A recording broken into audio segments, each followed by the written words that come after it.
I was born in 1990, single and unmarried, the so-called leftover women in your eyes. I'm very aware of my situation. I know I'm getting older and could end up being a late mother, so I lowered my standards for a partner drastically. No car, no house, no bride price. I was even willing to pay the bride price myself, and yet, even offering that, no one showed any interest. It makes me wonder, will I ever get married? Will I ever be able to settle down? Where is my place in the end? 40岁大龄单身。I'm 40, single, and this will be my last time struggling for love. From now on, no matter who it is, as long as they have good character and we can build a life together, I'm willing to give it a try. I'm no longer chasing romance. I just want the stability and warmth of everyday life. These two women, both born in the 1990s, have lowered their standards, giving up demand for a car, a house, or bride price, even willing to pay the bride price themselves, yet they still attract little interest. In the comment section, netizens pointed out, she's compromising, but has she ever thought about whether the men are willing to compromise? Others' comment were more harsh, saying better to wait until menopause. That saves money and you don't have to worry about children. Behind these harsh comments lies a brutal reality of China's marriage market. When older single women eventually lower their expectations, the average men they once overlooked are already married, while the high-quality men they hope for remain focused on younger women. In the workplace, 35 is often seen as a cutoff for career optimization. In the dating market, 35 becomes a cliff for women.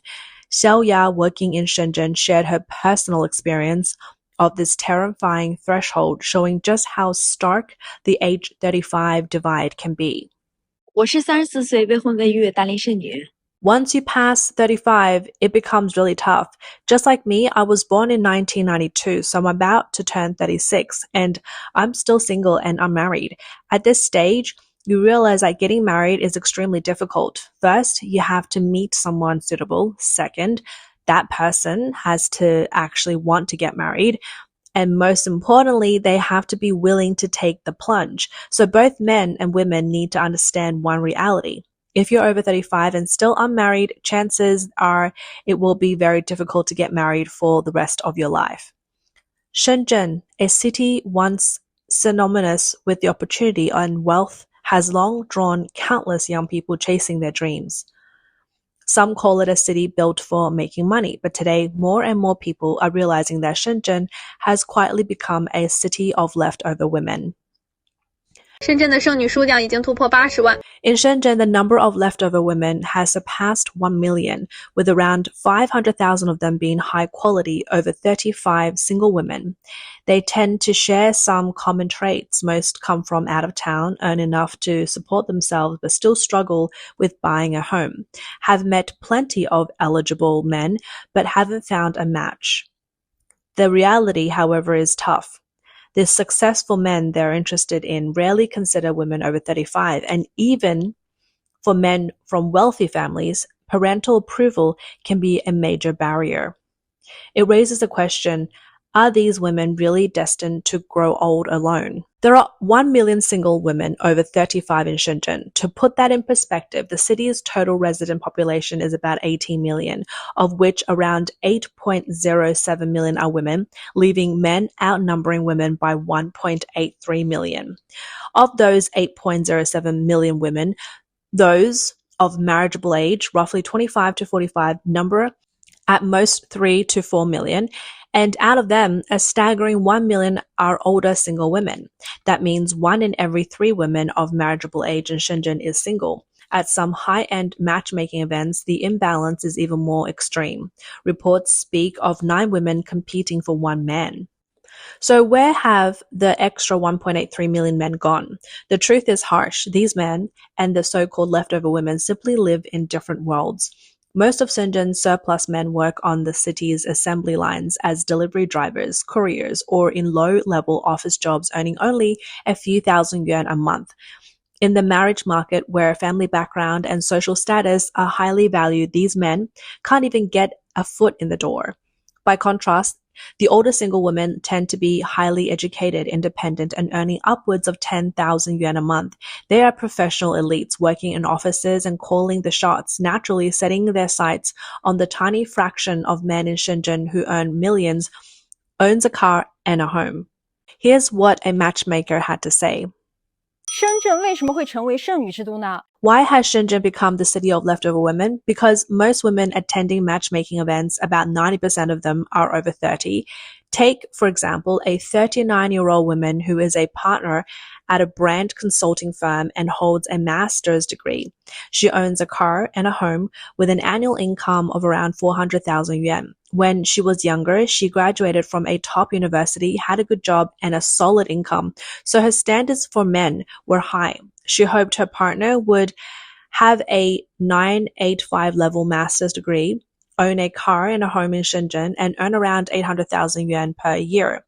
After 2 or 3 years of dating, she realized that most men meeting these criteria were already married. The few remaining high-quality men in the dating pool didn't really care about a woman's job, income, or education. They were seeking younger, attractive women who could provide emotional value. Later, she persuaded herself to lower her standards and even considered men who only owned property in their hometowns. Yet, suitable men were still scarce. She now deeply regrets missing her prime years for love and marriage. No matter how successful she is today, the options left are what others have passed over. Women's approach to choosing a partner often follows an upward compatible logic. They aim to match or exceed a man's status.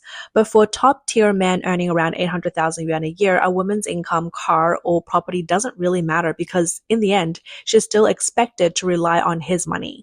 What they value most is youth, beauty, and emotional appeal. This severe mismatch in partner expectations has caused many of these high-quality leftover women to miss their prime dating years. Yet even today, many women enter the matchmaking scene without facing reality, bringing shockingly high and unrealistic demands. 来，外地的女生啊， A young woman from out of town came to us looking for a partner. She is 25 and wants to marry a local Shenzhen man, or a so-called second-generation Shenzhen guy, as soon as possible. She pulled out her phone and read her requirements out loud. Number 1, the man must be a true local and an only child. Number 2, he must own at least 2 homes, one in her name and another for her parents to live in during retirement. Number 3, the bride price should be 188,000 yuan entirely for her parents with no dowry on her part. Number 4, he must hand over his salary card, help pay off her brother's mortgage, and after her brother graduates from college, provide 200,000 yuan in startup funds for him. She confidently added, I'm young, I've never been in a relationship, I'm still a blank slate, my body is healthy, so in the future I can have several children. These 4 demands left the matchmaker completely exasperated. This is a classic example of a support my brother mindset combined with a vampire-style approach to matchmaking, treating marriage entirely as a transaction to elevate family status and wealth. But in the face of harsh reality, no one is naive. Such attempts to get something for nothing ultimately leave the woman trapped as a leftover single. Once the woman puts a price tag on marriage, it's only natural that the man will start making his own demand in return.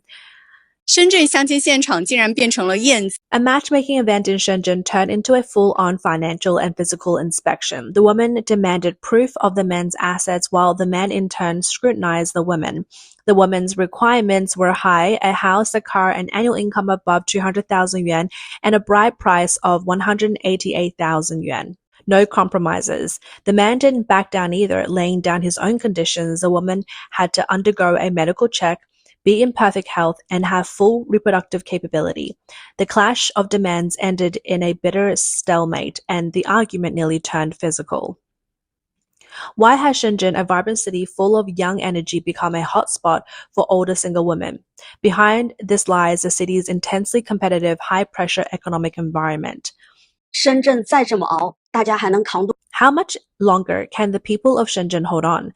The streets appear to be bustling, but in reality, everyone is barely keeping it together.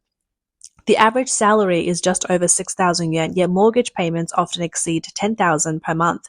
Companies are cutting jobs and salaries, small businesses are barely surviving, and retail stores can't even cover rent.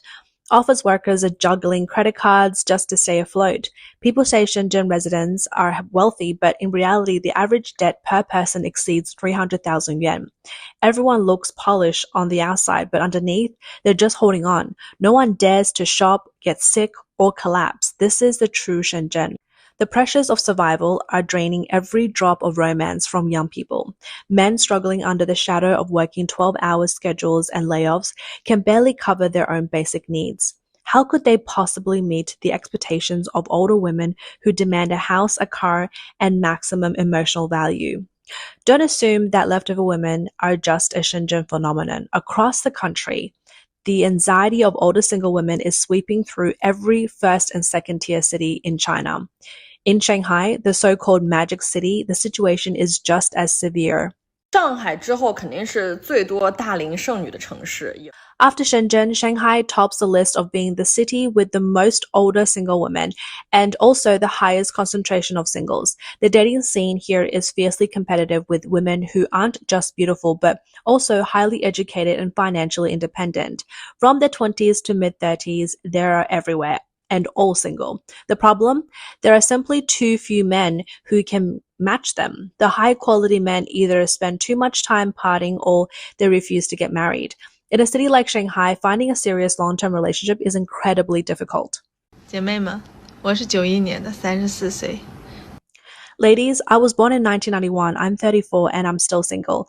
Over the new year, I was chatting with some of my high school classmates. They said, "Look at you, working in a foreign country in Shanghai. Such a nice job, good income. You're doing the best among us." I laughed and said, "Really? You know, I rent a tiny shared apartment in Shanghai, just a bed, no living room. The kitchen is the size of a palm, one bathroom. I basically survive on takeout. For all my meals, commuting to and from work on the subway can take 3 hours. I often get home around 8 p.m. and I come back to an empty apartment with no one to talk to. Shanghai may be dazzling, but I never felt like I belong. Are you really sure I'm doing so well?" 我93年的，研究生学历，北漂了9年半，还没有结婚。I was born in 1993 and have a master's degree. I've been living and working in Beijing for 9.5 years, and I'm still unmarried without a partner. Over the new year, I went back to my hometown in the county and none of the matchmaking attempts worked. The matchmaking aunties gave me 2 pieces of advice. First, move to the provincial capital, Zhengzhou, to work and find a partner so it's easy to take care of my parents. Second, stay in Beijing but look for someone from my hometown who also is living there. That way, if the pressure gets too much in the future, we could go back home together. Honestly, it makes a lot of sense to me. 都说相亲市场上是属于一种女多男少。 I'm just standing here by this board where we post profiles. Look, there's a girl born in 95 and then 94, next 93 and then 92. Finally, a bit of relief. A boy born in 93 shows up, but then it goes back to 91, 90. You see, mostly slightly older women, and their credentials are impressive. Many were admitted straight into top high schools and universities. Some now hold government positions, civil service jobs, or are university professors. The board is full of women. This really shows how unbalanced the gender ratio is in today's matchmaking market. 中国婚恋市场呀，快变成女儿国了。成都相亲 China's dating market has basically turned into a all-women world. In Chengdu's matchmaking corner, the gender ratio is 1 man to 43 women. In Hangzhou, it's 1 to 40. In Nanchang, is 1 to 36. In Chengdu, it's gotten so extreme that People's Park even posted a notice registration for women is full, temporarily suspended. Awkward, right? But the real story behind this is even more shocking. According to the 7th National Census, there are 34 million more men than women in China, and among marriageable ages 20 to 40, there are 14.5 million more men than women. So if men are supposed to outnumber women, why are the matchmaking corners packed with women? The harsh truth, the men simply aren't showing up. More and more men are strategically withdrawing from the dating market, and the reasons are rooted in 2 stark realities. The first is what we can call male deresponsibilization. Today, many men aren't buying homes, marrying or supporting a family. They're focusing on themselves. In 2025, China's men's skincare market hit 25 billion yuan, growing 18% year on year. The gaming market reached 350 billion yuan and is still rising. Medical aesthetics spending rose 20% year on year. Even niche hobbies like fishing gear, which made 9.6 billion yuan in 2024, are projected to hit 25.4 billion in 3 years. Despite economic slowdowns and consumption downgrades, male spending is rising counter-cynically. Money is no longer going to women, it's going to themselves. For many men, marriage has become the lowest return investment, so they're simply opting out. The second reality is the terrifying sunk cost of marriage. In China, marriage costs fall almost entirely on men. Data shows that in 2023, the average cost for young couples to get married was 330,400 yuan, while per capita disposable income was only 39,200 yuan. That's 8 years of full income just to tie the knot. In rural areas, it's even worse. What used to cost a few hundred yuan in the 1970s has skyrocketed to a minimum of 600,000 yuan today, when factoring in down payments, bride prices, renovations, and weddings. And there's no upper limit. Marriage costs have risen thousands of times over 30 years, while wages have only increased 100-fold. And that's not all. In 2024, there was 3.5 million divorces compared to 6.1 million marriages, roughly 57 divorces for every 100 marriages, nearly a 60% divorce rate. And in the cost of raising 2 children to university graduation, about 680,000 yuan. Globally, China ranks second for child rearing cost, just behind South Korea. So men aren't disappearing. They've done the math. Marriage drains savings, creates debt, carries a high chance of divorce, and leaves them shouldering the cost of children. Increasingly, men are cutting their losses by refusing to enter the market at all. This is a real reason dating corners are flooded with women, but short on men. And with men retreating, what are all these high-quality women in matchmaking corners really waiting for? The truth might be hard to hear. Many of them are waiting for a wealthy man to pull them out of their ordinary life and into something better. 大龄剩女越来越多，她们到底在等什么？答案很直。The number of older single women is rising, but what are they really waiting for? Many aren't struggling to find a partner, they simply can't accept something ordinary. When they were younger, they held all the cards, looks, youth, choice, and felt like the leading lady of their own story. But time doesn't wait. Once they pass 35, waiting takes on a different meaning. It shifts from being selective to taking a gamble, hoping for a wealthy man to appear, ideally one who can elevate their social standing. They may say that they want a soulmate, but in their hearts, it's a cost-benefit calculation. Marrying an ordinary man now would be a decade of insisting on quality over quantity to waste. This is a losing battle. Women raised with consumerist ideals like you deserve better see marriage as their last chance to leap up the social ladder. What they're waiting for isn't a person, they're waiting for a trophy to prove they chose correctly. Men, even those in their 30s with houses, cars, and successful careers, have grown up navigating society with a strict sense of equivalent exchange. When it comes to marriage, they want convenience, security, and a safe harbor, not a challenge, and certainty, not a project to lift someone out of hardship. She's calculating social status. He's weighing cost and benefits. When these young men and women who are essentially on different wavelengths circle the walls of the marriage fortress, wary and guarded, it produces one of the most surreal realities in China today. An ever-growing number of older single women at matchmaking events, while single men in lower-tier markets are overwhelmingly abundant but largely unattainable. In this era of tens of millions of missed connections, the one most anxious may not only be the aging parents pacing the matchmaking corners, but also the Chinese authorities concerned over the drop in marriage and fertility rates and the rapidly approaching challenge of an aging population.